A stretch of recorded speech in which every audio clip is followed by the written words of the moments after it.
1996 ও 2001-এর মতো নির্বাচন করে ক্ষুণ্ণ হওয়া ভাবমূর্তি পুনরুদ্ধারে পুলিশ ও প্রশাসনের প্রতি আহ্বান জানিয়েছেন প্রধান নির্বাচন কমিশনার এএমএম নাসির উদ্দিন। বলেন, এখনও মানুষের ভোটের অধিকার প্রতিষ্ঠিত হয়নি। গত 3 নির্বাচনকে যেসব বিদেশি পর্যবেক্ষক সংস্থা বৈধতা দিয়েছে তাদেরকে আগামী নির্বাচন পর্যবেক্ষণের সুযোগ দেওয়া হবে না বলেও সাফ জানিয়ে দেন সিএসি। ভোট নিয়ে রাজনৈতিক দলগুলোর মধ্যে চলছে নানান বাহাস। মঙ্গলবার নির্বাচন ভবনে নির্বাচন বিটের সাংবাদিকদের সংগঠন আরএফইডির ফল উৎসবে যোগ দিয়ে নির্বাচন ভোটাধিকার সহ বিভিন্ন বিষয় নিয়ে কথা বলেন প্রধান নির্বাচন commissioner AMM Nasir Uddin. CEC আক্ষেপের সাথে জানান, রাতের ভোটের তকমা গায়ে নিতে নারাজ তিনি। তাই ভাবমূর্তি পুনরুদ্ধারে নির্বাচন সংশ্লিষ্ট সবাইকে অবাধ সুষ্ঠু ভোট আয়োজনের আহ্বান জানান।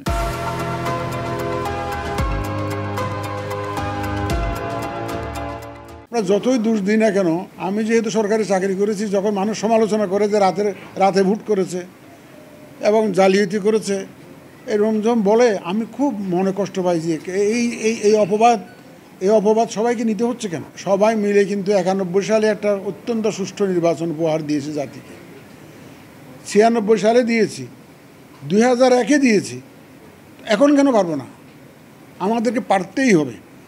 আমাদের এই যে প্রশাসন ক্যাডারের তাদের যে ইমেজ যে ক্ষুণ্ণ হয়েছে, এদের ভাবমূর্তি সিরিয়াসলি এফেক্টেড হয়েছে, পুলিশের ভাবমূর্তি সিরিয়াসলি এফেক্টেড হয়েছে, আইনশৃঙ্খলা বাহিনীর ভাবমূর্তি সিরিয়াসলি এফেক্টেড হয়েছে। এই ভাবমূর্তি পুনরুদ্ধারের জন্য এইটাই হচ্ছে সুযোগ। জনগণের ভোটাধিকার ফিরিয়ে দিতে ইসি কাজ করছে বলেও জানান তিনি। যেদিন ভোটাররা একদম নিশ্চিন্তে নিজস্ব উদ্যোগে বিনা বাধায় নিজের পছন্দসই প্রার্থীকে ভোট দিয়ে যখন বুথ থেকে বাইরে যেতে পারবে, বাড়ি ফিরে যেতে পারবে, সেদিনই আমরা বলবো ভোটের অধিকার প্রতিষ্ঠিত হয়েছে। এর আগে সকালে নির্বাচন ভবনে প্রধান নির্বাচন কমিশনারের সঙ্গে বৈঠক করেন ঢাকায় নিযুক্ত কানাডার হাইকমিশনার অজিত সিং।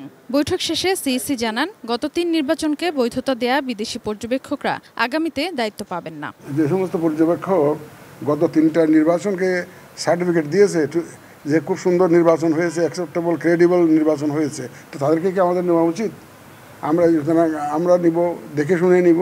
যাদের এক্সপিরিয়েন্স আছে বিভিন্ন দেশে, তারা হয়তো ইলেকশন অবজার্ভ করেছে, সুতরাং ওই ধরনেরই আমরা নিব, মাইনাস দোজ যারা আগের 3টা নির্বাচনকে যারা সার্টিফিকেট দিয়েছে, এদেরকে কোনো মতেই না। আগামী জাতীয় নির্বাচন পর্যবেক্ষণ করতে যুক্তরাষ্ট্রসহ অনেক দেশ এরই মাঝে চিঠি দিয়েছে বলেও জানান প্রধান নির্বাচন কমিশনার। যারা dependable, reliable. Sadia Afroz, ATN news, Dhaka.